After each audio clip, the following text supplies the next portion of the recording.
네, 법률생활 5강 2차 시 강의 시작하겠습니다. 사기죄 관련해서 조금 전까지 봤고요. 뭐 차용증, 약속어음, 공정증서 이런 얘기를 했기 때문에 이 얘기를 좀 해보겠습니다. 자, 차용증, 현금보관증 이런 얘기 많이 들어봤죠. 돈 빌려주고 빌릴 때 차용증 작성하면 나중에 아주 효과적인 증거가 될 수 있거든요. 그러면 친구끼리 옆에 있는 내 친구가 나한테 5만 원 빌려줘 이렇게 얘기해요. 그러면 5만 원 빌려줘요? 안 빌려줘요? 뭐 5만 원 정도면 큰 돈이지만 빌려줄 수 있죠. 큰 돈 또는 뭐 작은 돈이라고 생각하고 빌려줄 수도 있고 그때그때 사람마다 큰 돈일 수도 있고 작은 돈일 수도 있고 이런 거죠. 친구끼리 뭐 한 1, 2만 원은 빌려줄 수 있을지 몰라도 5만 원씩 빌려달라고 하는 건 좀 크다 이렇게 생각할 수도 있는 거고 다 다르겠죠. 근데 자 그래 하여튼 5만 원을 빌려줬어요. 근데 5만 원을 빌려주면서 차용증 쓰자고 할 수 있어요? 쓰자고 하면 좋지만 차용증 쓰자고 하면 친구가 아유 치사하다 됐다 이러겠죠. 그래서 괜히 사이만 이상해지고 이러니까 그냥 빌려주죠. 그럼 뭐 나중에 그래 믿고 이제 빌려주는 거죠. 그래 친구끼리 한 5만 원은 그럴 수 있어요. 근데 조금 더 금액이 커져서 100만 원을 빌려달라고 한다고 해보세요. 차용증 쓰자고 할 수 있을까요? 할 수 있을 것 같죠. 100만 원이면. 근데 야 친구끼리 뭐 차용증을 써. 그냥 내가 그거 안 갚겠냐? 이렇게 얘기하면 쓰자고 강제로 막 얘기하기 좀 곤란할 수도 있죠. 돈 빌려주는 내가 더 갑인데 갑 이런 표현 요새 좋지 않지만 내가 더 그런 건데 왜 돈 빌려주면서 내가 내 마음대로도 못 빌려주나 이런 생각이 들기는 하죠.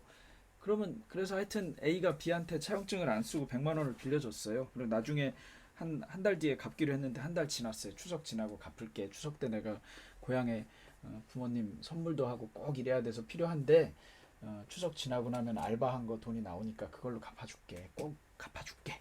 이래서 했는데 추석 지나고 야 100만 원 줘. 그랬더니 무슨 소리야? 네가 언제 나한테 빌려줬어? 증거 있어? 이렇게 얘기한다. 그럴 때 차용증이 딱 있으면 증거가 되겠지만 차용증을 마침 안 썼어요. 차용증을 안 쓰면 돈을 빌려줘도 받지 못할까요? 이거 OX 문제로 내면 어떻게 될까요? 차용증 안 썼다고 그래도 받을 수 있죠. 증거만 입증되면. 근데 이런 경우에 증거는 돈을 이제 빌려준 사람이 제시해야 되는 문제가 있어요. 그러면 현금으로 100만 원 빌려줬는데 빌려줬다는 증거는 뭘로 할까? 이제 이런 거를 좀 생각해 보자는 게 이번 수업의 취지예요. 어, 약속어음이라는 게 있는데 약속어음을 작성하고서 돈을 안 갚으면 처벌받을까요? 이건 뭐 처벌받지는 않아요. 반면에 수표는 처벌이 되거든요.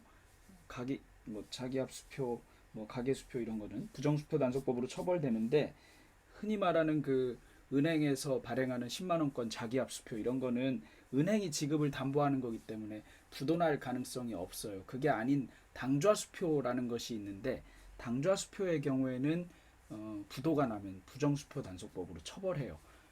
뭐 요새는 당좌 수표를 거의 안 쓰기 때문에 이제는 우리가 사시 준비하고 공부할 때는 2002년 뭐 이때는 당좌 수표가 어쩌고 뭐 이런 얘기를 많이 공부했거든요. 그래서 헷갈리게 막 공부도 하고 했는데 지금은 저도 당좌 수표 관련된 처벌 사례를 접한 지가 벌써 10년은 더 된 것 같아요. 이제 가물가물한 정도 기억이 됐네요. 공정증서라는 게 있어요. 흔히 공증한다고 하는 건데 공증하고는 좀 다른 건데 자, 그다음에 돈을 빌리고 만약에 안 갚으면 사기죄로 처벌할까요? 아까 내내 1교시에 한참 얘기한 거죠. 돈을 빌리고 안 갚았는데 무조건 사기죄로 처벌하는 건 아니다. 돈을 빌릴 때 변제, 갚을 의사나 능력이 있는지 여부가 관건이라고 그랬어요. 그 돈을 빌릴 때는 갚을 의사도 있고 능력도 있었어요. 그런데 나중에 사정이 나빠져서 못 갚게 된다. 이거는 채무불이행, 민사상의 채무불이행에만 해당할 뿐 사기죄, 형사상 사기죄로 처벌할 수는 없게 되는 거거든요. 이게 민사하고 형사의 미묘한 차이죠. 우리 차용증을 작성하지 않으면 돈을 빌려줘도 받지 못한다 이랬는데 자 그러면 받지 못한다가 아니라 받을 수 있기는 있는데 그러면 아니, 교수님 근데 돈 빌려간 사람이 오리발 내밀면 어떡합니까?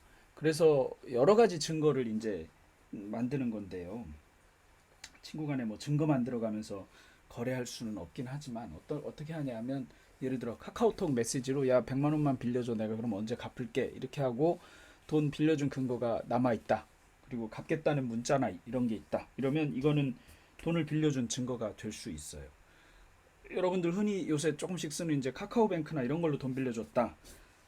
돈을 빌려주면서 거기에 차용증 이렇게 뭐 돈 빌려줌 이렇게 썼다. 이게 증거가 될까요? 대체로는 증거가 돼요. 근데 정확하게는 이건 무슨 증거냐 하면 돈이 간 증거죠. 돈을 빌려준 증거인지 아닌지는 알 수 없기는 해요. 그런데 친구한테 한 100만 원 정도 되는 돈이 갔다면 그냥 줬을 가능성은 별로 없거든요. 그래서 통상은 법원이 그 정도 돈이 갔다고 하면 빌려줬을 가능성이 높다고 보겠죠.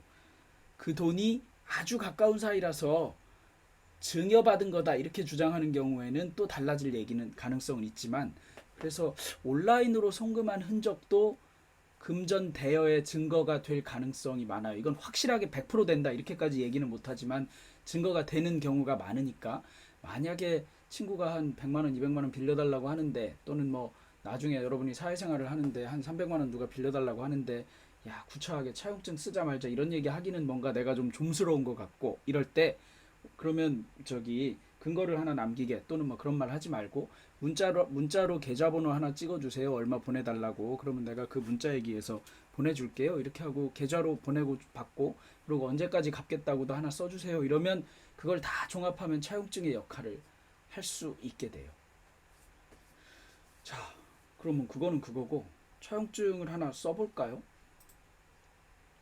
차용증은 뭐가 들어가야 되나 생각을 좀 해볼까요? 차용증엔 뭐가 들어가야 될까요? 차용증에는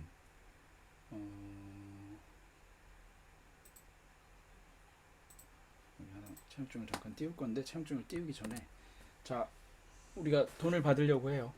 누구한테? 자, A라고 하지 말고 한글 그냥 갑이 돈을 빌려주려고 해요. 크게 쓸게요. 14. 갑 나예요. 돈을 빌려줄 사람을, 돈을 빌릴 사람. 자, 갑이 을한테 돈을 빌려주고 을이 돈을 빌려요. 갑이 나중에 돈을 돌려받으려고 해요. 그러면 차용증이라고 하는 문서에 어떤 것들을 기재하면 될까요? 1번 빌려주는 돈의 액수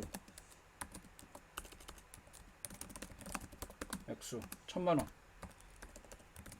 또 뭐가 필요할까요? 혹시 이자, 그 다음에 언제 갚을 건지도 중요하죠. 언제 갚을 것인가. 이렇게 하면 다 쓰나요? 차용증에 다른 거 더 필요한 게 뭐가 있을까요? 더 없어요. 그럼 뭐 여기다 더 뭐 쓰면 되냐면, 여기 있는 갑 이름하고 을 이름 쓰면 이게 차용증이 되겠죠. 요 내용이 차용증에 들어가면 돼요. 돈을 빌려줄 사람, 돈을 빌릴 사람, 빌려주는 돈의 액수, 이자 언제 갚을 것인가. 이자는 친구끼리 안 정하면 이자는 지워도 되는 거죠. 그럴 경우에는 지운 표시 어딨냐, 이렇게 지워도 되는 거고, 이자를 받겠다 이러면 이자를 쓰면 되죠. 언제 갚을 것인가 이런 거, 요거를 차용증에 기재하면 다 쓰게 되거든요. 그러면 이걸 가지고 차용증을 만들어 볼까요? 되게 간단해요. 을은 갑에게서 갑으로부터 1000만 원을 빌렸다. 언제 빌렸죠?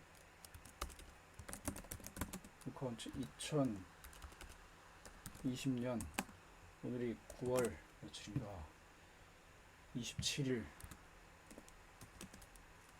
빌렸다. 갑은 이 돈을 2020년 10월 26일에 갚겠다.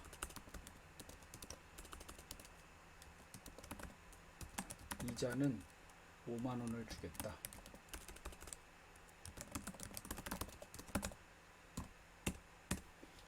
자, 이렇게 썼어요. 그리고 2020년 9월 27일 갑을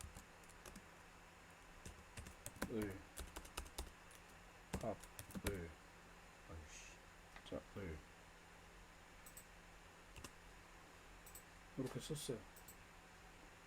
그리고 여기다가 갑 이렇게 하고 여기다가 이제 사인하고 을 이렇게 하고 여기다 서명하거나 날인하고, 여기다가 을도 서명하고 날인하고, 뭐 추가로 잘 모르겠으니까 주소나 주민등록번호, 주소, 주민등록번호, 주소, 주민등록번호, 아 정말, 주소, 주민등록번호 이렇게 썼어요. 이렇게 하면 자, 우리 여기 있는 것 중에 갑 돈을 빌려줄 사람 썼죠? 이거 지우고, 을 돈을 빌릴 사람 썼죠? 빌려주는 돈의 액수 1000만 원. 자, 이렇게 하지 말고,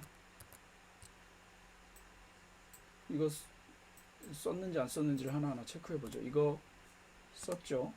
이거 해결. 그다음에 을 돈을 빌릴 사람, 이것도 해결. 빌려주는 돈의 액수 1000만 원 써있죠? 해결. 이자 써있죠? 언제 갚을 것인가 써있죠? 이게 다 들어있으면 차용증 하나가 완성됐죠. 이게 차용증이에요. 이렇게 쓰면 돼요. 이렇게 쓰면 법률적으로 완벽한 차용증이 돼요. 이걸 이제 조금 어렵게 쓰면, 자, 돈을 빌려줄 사람 뭐라 그럴까요?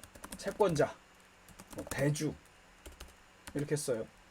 대여자 이렇게 써도 되고, 돈을 빌리는 사람 뭐라고 할까요? 채무자, 차주, 차용인 뭐 이런 표현을 쓰면 돼요. 똑같은 표현. 빌려주는 돈의 액수, 이건 뭐 대여 원금, 어려운 표현으로는 대여금 이렇게 쓰면 돼요. 이자, 뭐 이자는 됐고, 언제 갚을 것인가, 이거 뭐 법적으로 뭐라고 할까요? 변제기라고 하거든요. 요거 이렇게 표현을 해서 조금 어렵게 쓰면, 지금 이 문장을 가지고 차용증을 하나 더 만들어, 주가 뭐야? 주민등록번호가 여기 지워졌네요. 다시 만들 수 있어요. 다시 만들어 보자고요. 이거를 그대로 복사해 와서, 복사, 자 붙이고, 우리 여기 어려운 말 여기 있었죠? 대주, 차주, 이거를 갖다만 넣으면 되잖아요. 넣어보죠. 계약서 만드는 거 이렇게 써야 될 말이 뭔지를 적은 다음에 하나하나 적어서 빠지지 않게 하면 돼요. 갑, 대주, 아까 뭐라고 그랬죠? 대주라고 한다고 그랬죠? 을은 차주, 이렇게 바꾸고. 그럼 여기 해결된 거 음영 없애볼까요? 요거 해결됐죠? 을 해결됐죠? 빌려주는 돈의 액수 1000만원, 을은 갑으로부터 아래와 같이 차용하고 이를 갚기로 약정하여 이 차용증을 작성합니다. 저기 뭐죠? 대여 원금 1000만원. 대여 원금 됐죠? 이자 안 썼죠? 이자 쓰면 되죠. 이자 변제기에 5만원을 지급하겠습니다. 이렇게 하면 이자가 돼요. 변제기 5만원이면 월 얼마죠? 월 0.5%인 것 같아요. 월 0.5%. 그러면 5만원 맞죠? 또는 0.5% 월 이렇게 해도 되고요. 연으로 치면 어떻게 될까요? 연으로 치면 6%예요. 6% 연. 이렇게 써도 돼요. 연 6% 이렇게 해도 되고. 쓰는 방법은 연 뭐 이렇게 써도 되고, 되게 쉬워요. 연 6% 이렇게 써도 돼요. 이게 이제 이자죠. 그러면 대여원금, 이자 여기까지 다 썼죠. 하나 편안한 걸로 하나 바꿨을까요? 대여원금 1000만원, 이자 연 6% 이렇게 했죠. 현재 자, 이제 뭐가 남았죠? 언제 갚을 것인가가 남았죠. 이거 두 개 썼죠. 지우고, 언제 갚을 것인가, 변제기라고 한다고 그랬죠. 이거 이제 9월 27일 빌려서 10월 26일에 갚겠다는 거니까, 변제기 2020년, 아까 언제였나? 10월 26일 이렇게 쓰면 돼요. 그리고 이거 작성한 날짜 2020년 9월 27일 예쁘게 가운데로 보내고, 갑을 서명 날인하고, 이렇게 하면 돼요. 이렇게 한 다음에 이거를 예를 들면 예쁘게 하려면 방식이야 뭐 얼마든지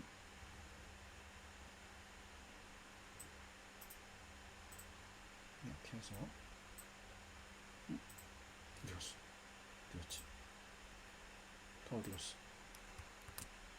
깜짝.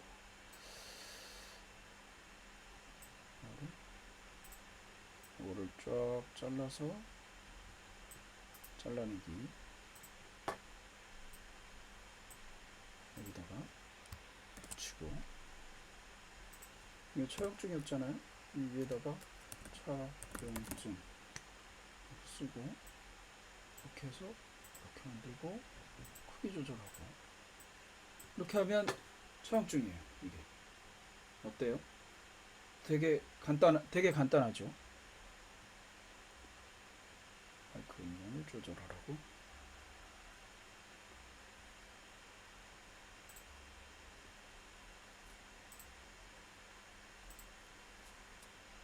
마이크 음량 어디서 조절하냐, 여기서. 자, 이렇게 차용증을 만들 수 있어요. 이게 이제 차용증이고, 금전 소비 대차 계약서, 이건 이제 조금 더 복잡한 단어가 되는데, 뭐 사실은 똑같아요.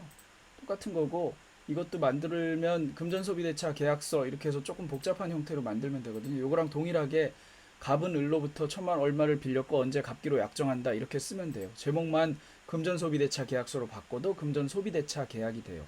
우리가 알아야 될 거는 돈을 빌려주고 받는 거는 소비 대차 계약이라고 한다는 것, 그리고 이건 이제 금전 소비 대차 계약이라고 한다는 것 정도를 알면 돼요. 그럼 이제 차용증 여기까지 했고, 이 차용증의 효력을 좀 강하게 하는 방법, 뭐 이런 것들에 대해서 얘기를 하는데, 여기 우리 썼던 차용증을 다시 볼까요? 여기 있죠. 여기에다가 나중에 돈 빌려가는 사람이 무슨 소리야, 나 돈 빌린 적 없어 이런 얘기를 하거나 하는 걸 막기 위해서 나중에 나 이런 문서 안 썼는데 이렇게 얘기하면 안 되잖아요. 그거만 막아주면 되거든요. 그걸 막으려면 여기다가 을이 직접 자기가 서명하게 하고, 을이 지장을 찍을 수도 있고, 인감도장을 첨부하고, 인감도장을 날인하고 인감증명을 첨부할 수도 있고, 요새는 서명도 동사무소에 등록해 놓거든요. 등록한 서명을 하도록 하고 등록한 서명부를 떼오도록 할 수도 있고, 공정증서라고 하는 걸, 공증을 해서 공증사무실에 가서 공증을 하는 방법도 있고, 이런 것들이 있어요. 이렇게 하면 강력하게 한다 맨날 이러는데, 정확하게는 내가 그 차용증을 쓴 거를 부인하지 못하게 하는 효과가 있어요. 차용증을 작성한 일이 없다, 이거는 내 사인이 아니다, 이런 소리를 막아주기만 하면 되거든요. 그런 게 이제 이 공정증서라고 하는 것들인데, 이런 것들이 있으면 재판에서 많이 유리해져요. 아까 얘기대로 차용증을 쓰는 이유는 나중에 돈 빌려달라고 재판을 할 때, 빌린 돈 갚으라고 재판을 할 때, 얘가 을이 무슨 소리야, 나 돈 빌린 일 없어 이렇게 하는 거를 막자는 거거든요. 그럼 이 차용증이 있는데도 불구하고 을이 나 돈 안 갚아도 돼 이렇게 얘기하려면, 이미 갚았어, 아니면 이 차용증이 가짜야, 나는 돈 빌린 적 없어, 뭐 이런 얘기를 해야 되잖아요. 나는 돈 빌린 적 없어, 이거는 차용사실 부인이고, 이미 갚았어, 이거는 변제 항변이고, 이 차용증이 위조됐어, 이거는 이제 문서 위조 항변인데, 차용증이 위조됐으면 돈을 안 빌렸을 가능성이 높은 거잖아요. 그러면 차용증이 위조됐다 이렇게 얘기하려면, 위조됐는데 여기 네 인감도장이 찍혀 있는데, 위조됐는데 네가 여기 이름 썼잖아, 한번 검증해 볼까? 그럼 필적 감정 같은 걸 하면 이 감정 결과가 나와요. 여러분들 필적 감정 어떻게 하는지 궁금한가요? 한번 잠깐만 내가 소송 기록에서 필적 감정 한 거만 하나 보여드릴게요.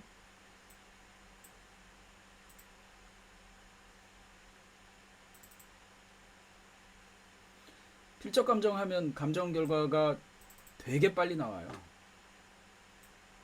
필적 감정을 하나 했던 사례가 최근에 마침 있어서 금방 찾아서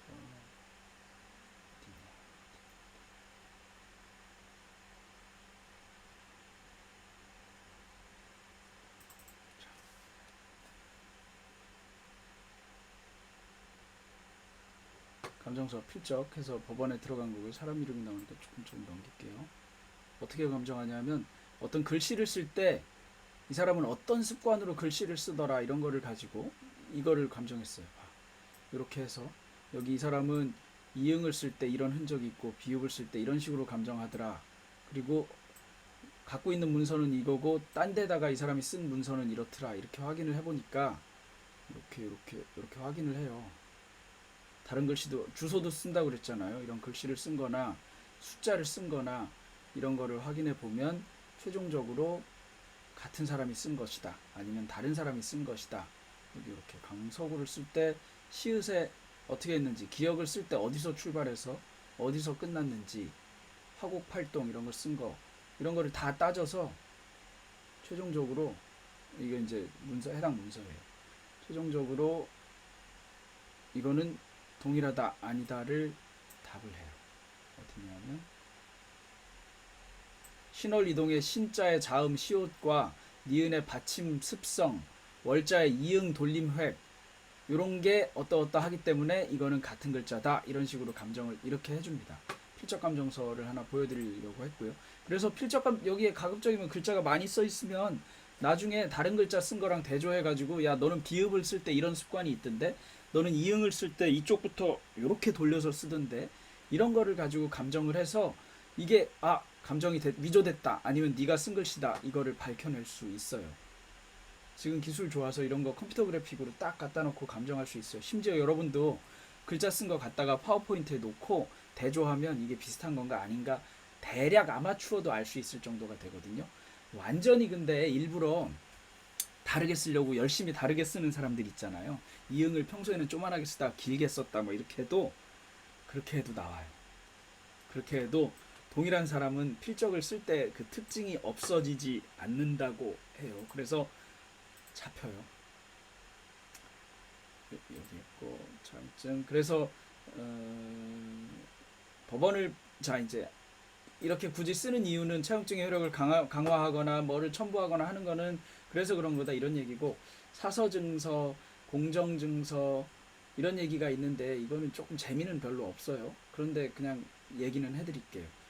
흔히 공증을 한다, 공증한다 하는 거는 대부분은 사서증서, 그 사서, 여기서 사서는 산다는 뜻이 아니라 프라이빗 문서라는 뜻이에요. 공적인 문서가 아니라, 그거를 공증인이라고 하는 사람이 네가 작성했다라고 인정해 주는 거, 인증해 주는 거예요. 공정증서는 그와 달리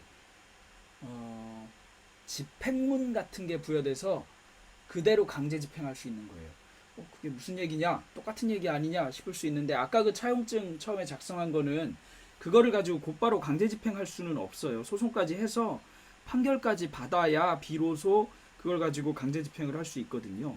그런데 그게 아니라 이 공정증서라는 걸 작성하면 그걸 가지고 집행관한테 가면 집행관이 그걸 판결문하고 동일한 효력이 있는 문서, 또는 이미 판결을 받은 다음에 집행문을 부여받은 증서로 봐서 강제 집행을 바로 해줘요. 조금 어렵죠? 시험에는 안 내기는 할 건데 알아두면 좋을 것 같아서 하는 거고요.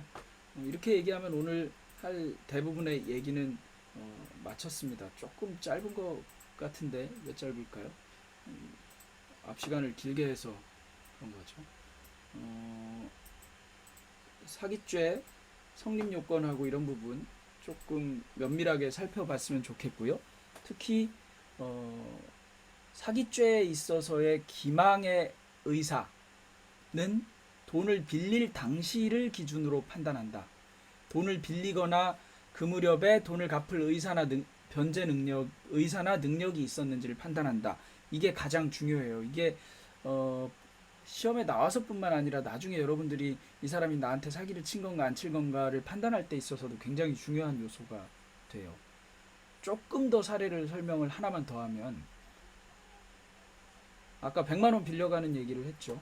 친구가 100만 원을 빌려가요. 내가 100만 원을 빌리면서 이번 추석에 부모님께 선물도 하고 이렇게 해야 되고, 갚을 방법은 내가 지금 아르바이트를 하고 있는데 그 아르바이트 대금이, 아르바이트하고 그 월급이 다음 달에 들어와요. 매월 주겠지만 지난달에 못 받았는데 사장님이 이번 달 거하고 지난달 거까지 하고 해서 100만 원 주겠다고 그랬어요. 그래서 100만 원이 생기니까 친구야 걱정하지 마, 이렇게 얘기했어요.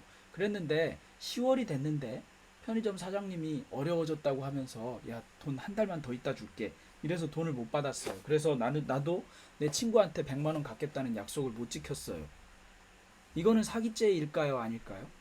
이거는 사기죄가 아니라는 거예요. 아까 친구한테 돈을 지금 빌릴 때, 추석 전에 돈 빌릴 때는 9월 말에 또는 10월 초에 돈이 나올 거라고 짐작할 만한 사정이 있었잖아요. 그런데 돈을 안 준 거, 편의점 사장님이 돈을 안 줬으니까 나도 못 갚은 거지. 그러니까 이거는 돈을 갚아야 되는 건 맞죠. 그렇다 하더라도 돈을 갚아야 하는 건 맞지만 형벌까지 형법으로 처벌받을 정도까지는 아니라는 거예요. 이걸 처벌하면 안 되죠. 그런데 야, 내가 9월에 저기 네가 나한테 100만 원만 빌려주면 10월 말에 아르바이트 한 걸로 100만 원 받을 게 있으니까 그걸로 꼭 갚을게 이랬는데 사실은 아르바이트를 한 게 없어요. 그래서 10월 달에 돈이 들어올 일이 없어요. 그러면 그냥 어떻게 되겠거니 이렇게 생각하고 했어요. 아니나 다를까 10월에 돈을 갚지 못했어요. 이런 게 돈을 빌리던 9월에 변제 의사나 능력이 없는 경우에 해당하는 거예요. 이러면 사기죄가 된다는 거예요.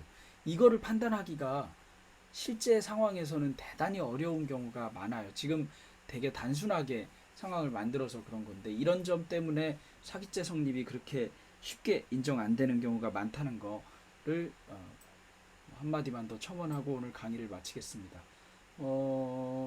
추석 잘 보내시고 추석 끝나고 추석이 연휴가 굉장히 긴데 어디 가지 말라고도 하고 이러니까 아마 역대급으로 우울한 추석이 될 수도 있을 것 같아요.